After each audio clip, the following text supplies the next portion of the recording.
Welcome back to STEM Tutoring. Today we'll be going over chi-squared, a very important lesson in AP Bio. So, why do we bother with chi-squared? Well, chi-squared makes sure that there is a significant difference in our experiment and makes sure to highlight trends that may show up in our experiment.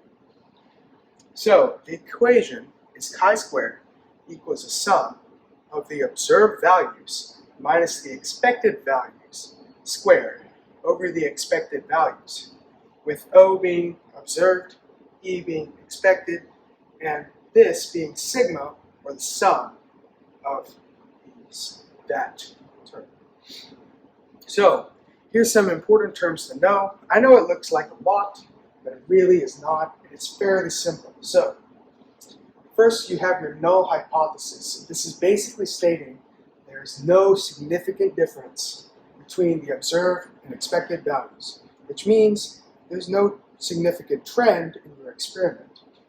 Critical values, this is the value that chi-squared must exceed in order to be significant.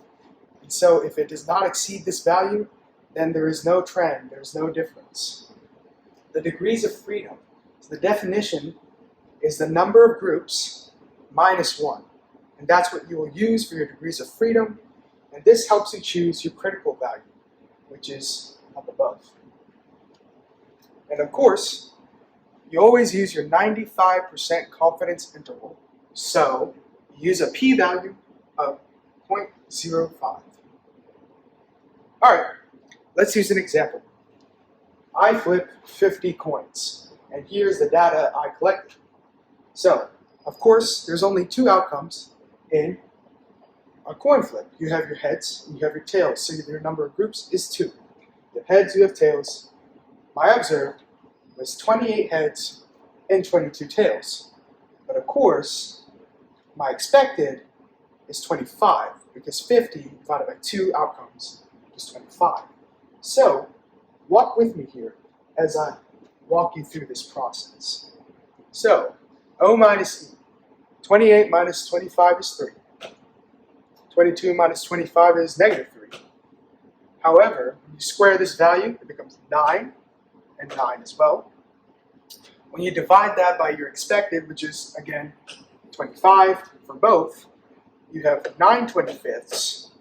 Remember, this is a sum. This is a sum, right? So, 9/25 again, which brings you to 18/25, or in decimal form, chi-squared is going to be 0.72.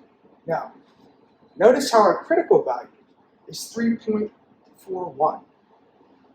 Sorry, 3.841. Now, 3.841 is greater than our chi-squared value, which means we are going to accept our null. We accept our null. And that means in my coin flip experiment, there is no significant difference between the observed values and the expected values. And basically, now you know chi-squared. So hopefully, when you're in AP Bio, you won't struggle with this, and you'll get it fairly easily thanks to this video. Have a great day. Don't forget to like and subscribe to the channel. If you have any requests or video ideas, feel free to comment down in the section below, or you can contact us via our email address provided by our YouTube channel.